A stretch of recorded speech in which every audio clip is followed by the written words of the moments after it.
Welcome back. और जैसा मैंने प्रीवियस लेक्चर में आपको बताया था कि आपको नेक्स्ट लेक्चर पढ़ने के लिए आपको प्रीवियस जितना भी सीखा है उन सब चीज़ों का आपको समराइज होना ज़रूरी है। ठीक है, तो आई होप कि आपने कर लिया होगा। अभी जो हम एनसीईआरटी में पढ़ेंगे वो ये 10.6 जो एक्टिविटी है और उसका जो निचोड़ है और जो क्वेश्चन है उसका जवाब देंगे। क्वेश्चन बहुत आसान है but this activity is very very important. इसमें वो सारे निचोड़ आपको मिल जाएंगे। ठीक है, तो चलो हम उसमें देखते हैं कि ये एक्टिविटी क्या है, उसमें डीप डाइव करते हैं और उसको देखते हैं। ये आपको रियल लाइफ से पूरा जोड़ देगा और जितने भी क्रूशियल क्वेश्चन सोचने वाला होगा सबका आंसर देने के लिए ये कैपेबल है मिरर से रिलेटेड। ठीक है, तो मिरर पॉइंट ऑफ व्यू से ये मोस्ट इंपॉर्टेंट चैप्टर है, मोस्ट इंपॉर्टेंट लेक्चर है। ठीक है, इस एक्टिविटी में क्या है, 10.6 जो एक्टिविटी बताया गया है उसमें क्या है, उसने कहा कि observe the image of a distant object से a distant tree in a plane mirror. एक प्लेन मिरर में आपको बहुत दूर जो कहीं पे ट्री है, इस ट्री के इमेज को क्या करना है, आपको यहाँ पे देखना है कि इसमें कितना इमेज आपको दिख रहा है, नहीं दिख रहा है, क्या हो रहा है, इसका इमेज को देखना है। ठीक है, could you see the full image? क्या आप फुल इमेज देख पा रहे हैं? मैं जो ड्रॉ किया हूँ उसके अनुसार से तो नहीं, तो यही आंसर भी है, नहीं देख पाते। क्यों नहीं देख पाते, क्या है, उसके बारे में भी हम अभी चर्चा करेंगे। नेक्स्ट में try with the plane mirror of different size. कहा कि अच्छा चलो ठीक है, फुल इमेज देखना था तो एक बार डिफरेंट साइज के प्लेन मिरर से, मतलब मिरर का साइज थोड़ा बड़ा करके छोटा करके देखते हैं, उसको ट्राई करते हैं। Did you see the entire object in the image? क्या इंटायर ऑब्जेक्ट देख पा रहे हो? ठीक है, नेक्स्ट में है repeat this activity with the concave mirror. जो प्लेन के साथ में किया वही कॉनकेव के साथ में भी आप रिपीट करो और देखो कि क्या आपको ऑब्जर्वेशन आता है। Did the mirror shows full length image of the object? क्या वो फुल लेंथ इमेज बता पाया? कॉनकेव में उसको देखिए। नेक्स्ट में try to using a convex mirror, did you succeed? Explain your observation with reason. Reason के साथ उसको एक्सप्लेनेशन देना है। तो सबसे पहले तो ऑब्जर्वेशन आपके पास होना चाहिए। तो या तो आप ये एक्टिविटी परफॉर्म करो, आपके हाथ में प्लेन मिरर और कॉन्वेक्स मिरर या और कॉनकेव मिरर है और फिर उस ऑब्जर्वेशन को बताओ, या जो आपको बेसिक आइडिया है, जैसा मैं आपको बता रखा हूँ कि आपको अब आप जादूगर बन चुके हो, आपको लॉ ऑफ रिफ्लेक्शन मालूम है, आपको रे डायग्राम बनाने आपको आ रहा है, तो इवन आप ये प्रैक्टिस ना करो तब भी बता सकते हो ऑब्जर्वेशन को, ये होगा, ऐसे होगा, ऐसा देख पाएंगे, नहीं देख पाएंगे, सारे चीज़ का आंसर आप देख पा सकते हो, अब आप बता सकते हो। ठीक है, पर एक्टिविटी करें तो ज़्यादा बढ़िया होगा। एक्टिविटी और जो सीखे हो उसको कोरिलेट करने में, कोरिलेशन बहुत इंपॉर्टेंट टूल है।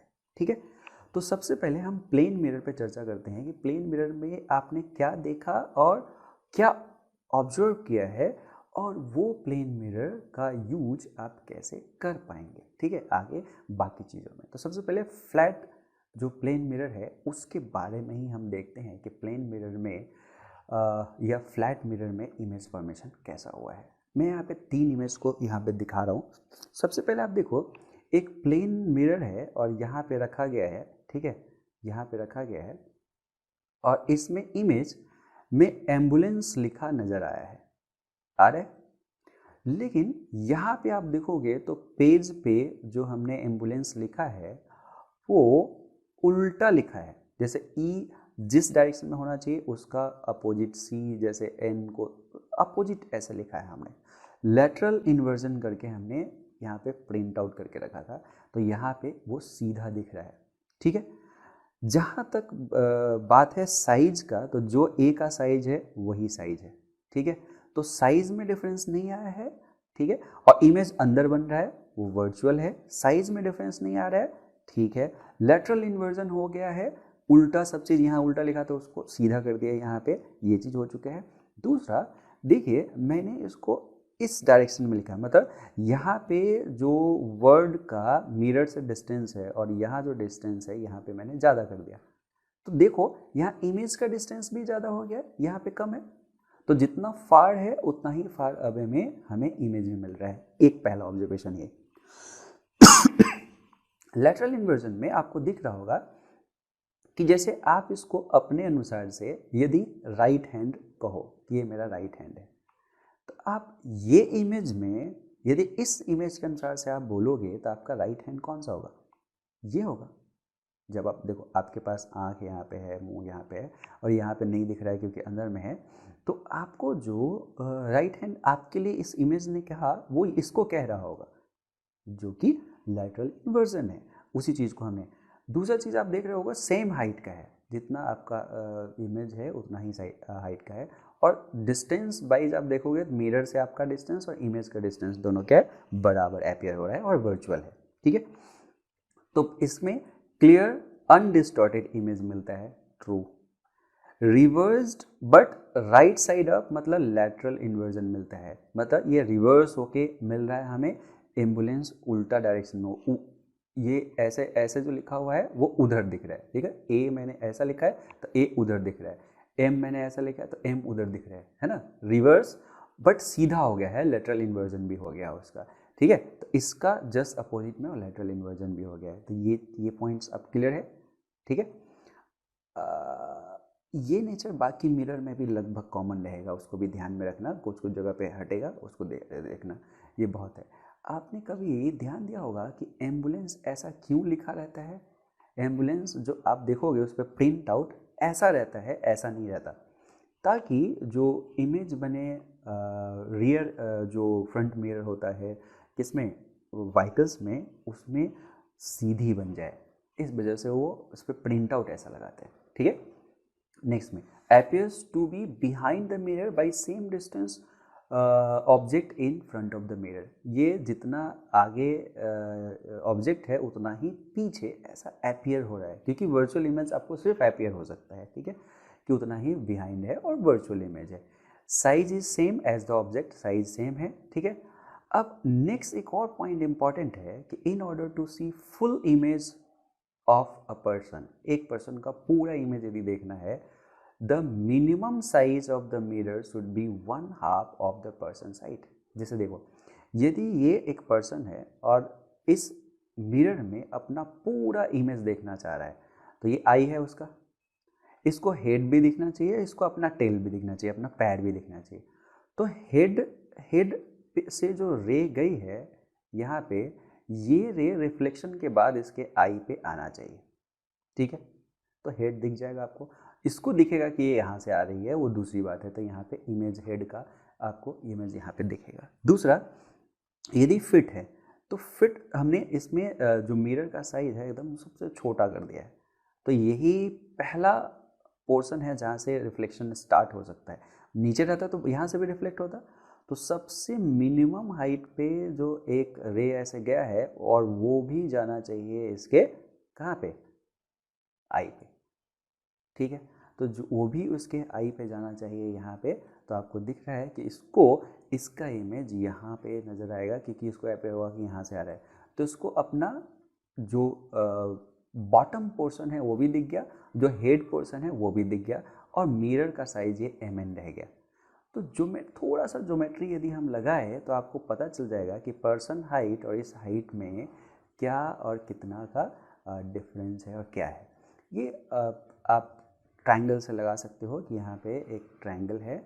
ठीक है, ये ट्रायंगल है और ये ट्रायंगल है, ये सिमिलर ट्रायंगल है। आपको ये पता है कि ये डिस्टेंस और ये डिस्टेंस बराबर है, ये पूरा ट्रायंगल में एंगल और इस ट्रायंगल में एंगल ये बराबर है। ठीक है, तो आपको दिख जाएगा कि ये वाला पार्ट और ये वाला पार्ट आपस में आधा है। ठीक, सिमिलरिटी से, ज्योमेट्री से आप इसको बना सकते हैं। तो इस तरह से आपको जो प्लेन मिरर है उसके बारे में, उसका यूटिलाइजेशन, उसका इमेज, ये सब चीज़ पता चल गया। इस पॉइंट ऑफ व्यू से ये बहुत इम्पॉर्टेंट है। ठीक है, ये इतना इम्पॉर्टेंट है कि आपको ये सारा चीज़ जो पढ़े हो उसे कोरिलेट करने के लिए ये चीज़ें आपको मिल जाएगी। सेम चीज़ हम देखते हैं थोड़ा सा कॉन्वेक्स मिरर में, कि कॉन्वेक्स मिरर में ये चीज़ कैसा है। जब आप कॉन्वेक्स मिरर को देखोगे तो ध्यान से देखना, ये मैं पहले भी एक्सप्लेन कर चुका हूँ कॉन्वेक्स मिरर में, कि इसमें भी क्लियर बट डिस्टॉर्टेड इमेज आ रहा है। इमेज जैसे बस को देखो, तो बस का क्लियर इमेज तो है कि बस यहाँ पे हमें अपीयर हो रहा है, बट डिस्टॉर्टेड है, आगे का फेस बड़ा लग रहा है और पीछे का फेस पतला सा लग रहा है। ठीक है, तो डिस्टॉर्टेड है। नेक्स्ट में reversed but right side up, same चीज़ हुआ है। जैसे आप देखो यहाँ पे लिखा हुआ पोर्शन जो है आपको उल्टा दिखेगा, सेम जैसे आपने प्लेन मिरर में देखा था वो, तो उसको सीधा कर देगा। लेटरली इन्वर्जन इसमें भी हो रहा है। नेक्स्ट में appears to be behind the mirror virtual, इसमें हमेशा वर्चुअल इमेज है वो भी दिख रहे हैं, बट फर्दर अवे, जहाँ पे ये व्हील होना चाहिए उससे ज़्यादा पीछे दिख रहा है, इसलिए आपके मिरर में लिखा रह जाता है कि ऑब्जेक्ट जो इसमें दिख रहा है वो और ज़्यादा नज़दीक हो सकता है, जितना दूर दिख रहा है ज़रूरी नहीं कि उतना दूर होगा, नज़दीक होता है, ऐसा इंस्ट्रक्शन आपके मिरर में लिखा रहता है। स्मॉलर देन द ऑब्जेक्ट, इस ऑब्जेक्ट से स्मॉलर है कब, the closer the object is to the mirror, the largest it gets, जितना क्लोज बस मिरर के नज़दीक है उतना इसका लार्जर हो गया है, और जितना दूर है उतना ये छोटा हो गया है। ये कॉन्वेक्स मिरर का इमेज फॉर्मेशन का हमारा क्या हो गया, ये पता चल गया कि किस तरह का कैसा इमेज फॉर्म होगा कॉन्वेक्स मिरर में। ओके, अब जो नेक्स्ट है हमारा वो कॉन्केव है, और कॉन्केव हमेशा से अपने कई सारे केसेस को, क्योंकि इसमें आपको हर साइज़ के इमेज मिल रहे थे, तो इसलिए मैंने एक ही इमेज ऐसा सिलेक्ट किया है जिसमें वो सारे चीज़ आप देख पाओ।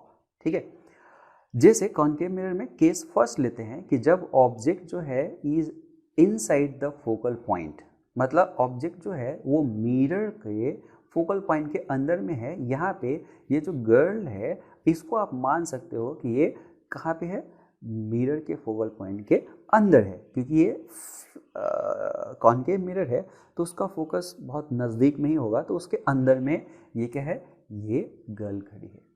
अब यहाँ पे देखोगे क्लियर इमेज तो आ रहा है, देखो क्लियर इमेज तो आ रहा है, लेकिन डिस्टॉर्टेड है। देखो ये जो चेहरा है वो बड़ा सा, ये जो बाल है वो पीछे तक, ये बहुत कंधा चौड़ा, ऐसा करके जो ये दिखा है वो क्यों दिखा, क्योंकि डिस्टॉर्ट हो गया है। तो इमेज आपको दिख रहा होगा कि इस समय में इमेज बन रहा है, क्लियर है लेकिन डिस्टॉर्टेड है। दूसरा reverse but right side up, same जो प्लेन मिरर में हो रहा था वही चीज़ हो गया था। एम्बुलेंस के केस में आपने देखा था ए इधर है तो उधर में ए ऐसे दिख रहा था, तो सेम सीधा कर देगा, लेटरल इन्वर्जन इसमें भी होगा। ठीक है, अपियर्स टू बी क्लोजर, ये दिखेगा कि ये थोड़ा सा नज़दीक में आ गया है, ये क्लोजर अपियरेंस जो है वो क्लोजर है, और मैग्नीफाइड है, ये मैग्नीफाइड हो गया है। ठीक है, तो ये केस फर्स्ट में ये आपने देखा। केस सेकेंड में यदि कोई भी ऑब्जेक्ट ऐसा जो इसके फोकल पॉइंट के नज़दीक होता तो गायब ही हो जाएगा।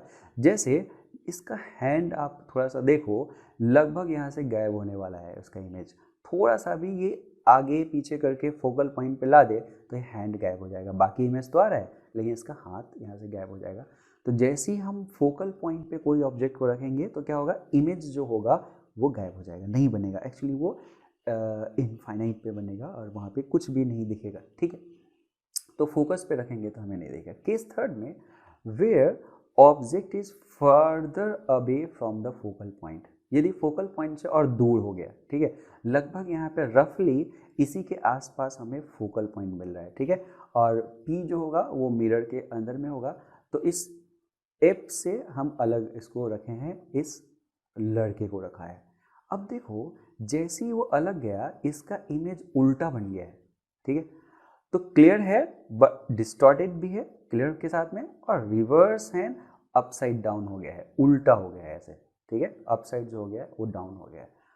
और यदि हम बाकी पीछे के इसको इमेजिन कर सके तो आप देख रहे हो ये सब जो पार्ट है वो इन्वायरमेंट है जो पीछे का है, तो उसमें जो छत है वो नीचे दिख रहा है और जो फ्लोर है वो ऊपर दिख रहा है, इन्वर्टेड है और छोटा है। ठीक है, तो depending on how far away the object is the smaller size और जो द सेम साइज और स्मॉलर साइज हमें मिल सकता है, सेम साइज का भी मिल सकता है। जैसा इस बच्चे का दिख रहा है लगभग ये मेरे ख्याल से ये लगभग कहाँ पे है, सी पे है। ठीक है, इस वजह से इसका लगभग सेम साइज का और क्या मिला है, देखो यदि आप यहाँ पे देखोगे इंडिकेट करने की कोशिश करोगे तो यहाँ पे पोल है, लगभग इसके जगह पे एफ है, और ये जो यहाँ पे खड़ा है वो लगभग सी पे है, इसी वजह से इसका जस्ट सेम साइज़ का उल्टा यहाँ पे इमेज दिख रहा है। जैसा मैंने जादुई मशीन बनाने के लिए आपको बोला था, सजेस्ट किया था, उस तरह से ये इसको आप उस फॉर्मेट में देख सकते हो। ठीक है, तो ये तीनों जो हमारा मिरर था उसका प्रैक्टिकल एस्पेक्ट है, तो ये बहुत ही इम्पॉर्टेंट लेक्चर है आपको पूरे चीज़ को कोरिलेट करने का। मेरे ख्याल से आप ये इसका आंसर आप दे सकते हो। जैसे मैंने पूछा कि how to distinguish between the plane mirror a concave mirror and a convex mirror without touching them. यदि टच नहीं करना है, मिरर रखा हुआ है और आपको बताना है कि कैसे आप इसको डिस्टिंग्विश कर सकते हो कि ये प्लेन है और ऐसा है, तो आपका आंसर होगा इमेज को देख के। जैसे प्लेन मिरर होगा तो आपको सेम हाइट का इमेज दिखेगा, जितना पीछे जाएंगे मिरर से उतना ही पीछे आपका इमेज बनेगा, ठीक है। लेटरल इन्वर्जन उसमें दिखता रहेगा, डिस्टॉर्टेड इमेज नहीं होगा कभी भी इन्वर्टेड इमेज आपको नहीं मिलेगा, चाहे कितना भी दूर आप प्लेन मिरर से चले जाइए, ठीक है।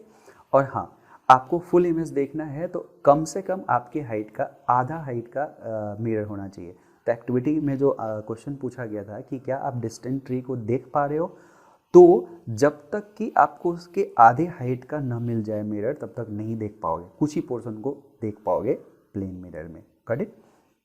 और कॉनकेव होगा तो क्या होगा, उसमें तीनों तरह के इमेज मिल सकते हैं, इन्वर्टेड भी मिल सकते हैं, आपका सेम साइज में भी मिल सकते हैं। तो आगे पीछे जैसे ही आप कॉनकेव मिरर पे जाओगे तो आपको दिखना शुरू हो जाएगा कि अच्छा इसमें इन्वर्जन भी हो गया है, मैग्नीफाई भी हो गया है एक पोजीशन में, थोड़ा पीछे जाता हूँ तो इन्वर्ट भी हो गया, और पीछे जाता हूँ तो इन्वर्टेड तो है ही, स्मॉलर भी हो गया है। तो ऐसा चीज़ आपको उसे कॉनकेव होगा। कॉन्वेक्स में वाइडर व्यू एंगल आपको दिखता रहेगा और हमेशा इरेक्ट, हमेशा सीधा इमेज आपको दिखेगा, ठीक है। तो इन सब क्वेश्चंस का जवाब, इस क्वेश्चन का जवाब आप बहुत आसानी से दे सकते हो जो आपको ये बताया था। उस पॉइंट ऑफ व्यू से ये लेक्चर बहुत ही इम्पॉर्टेंट है, ठीक है। अब मेरे ख्याल से ये आपके लिए ये क्वेश्चंस बहुत आसान बन गया कि कोई पूछता है, जैसे ये एनसीईआरटी का क्वेश्चन है, define the principal focus of the concave mirror, आप डिफाइन कर सकते हो जहाँ पे प्रिंसिपल एक्सिस से पैरेलल रेज जाके रिफ्लेक्शन के बाद में जिस पॉइंट पे मीट करती है वो फोकस होता है।